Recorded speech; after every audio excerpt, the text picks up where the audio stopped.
You're watching KCAL9 News at noon.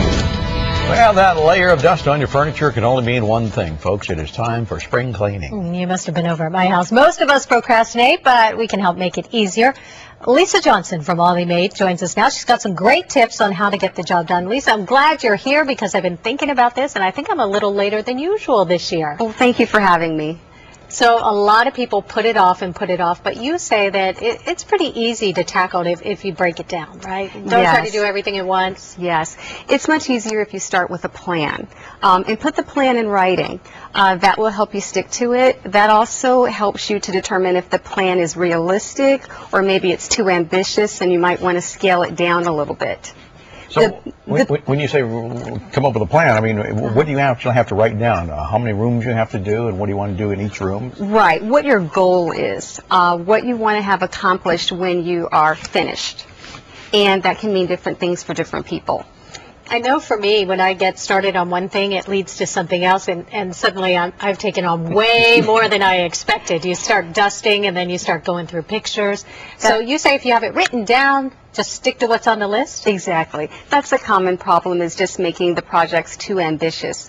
You might be cleaning dust that's accumulated for a year or more, and it really is maybe not so realistic to think that you can get rid of all of it in one single day.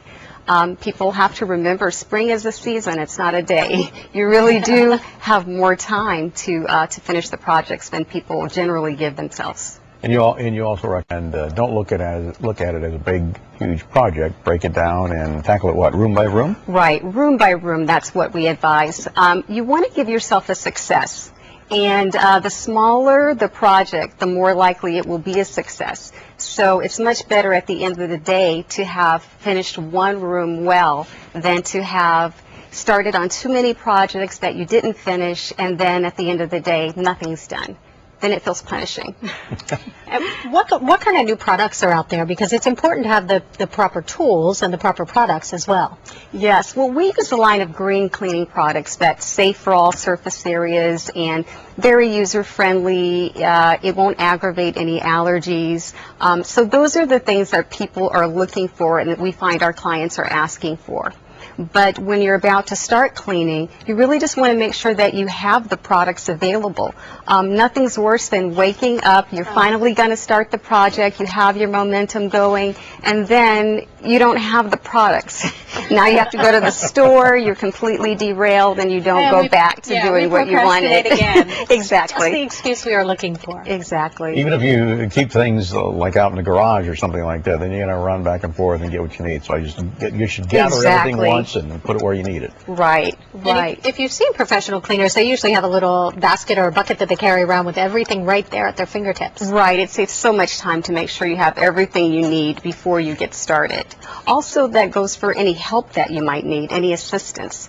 You know, the spring cleaning, you're getting underneath things, you're getting behind things, and there may need to be large items that have to be moved where you'll need the assistance of someone to help you move those things. So you want to make sure you get any help that you need committed in advance. I noticed that one of the places that you talked about dust accumulating on the curtains, because we really don't pay much attention to those the rest of the year. Right, right, and that may require a trip to the dry cleaners, also cleaning blinds and shutters. Those are jobs just in and of themselves. Wow, yeah, it seems like an overwhelming job just doing the windows in your house. It can be, yes. Pretty amazing.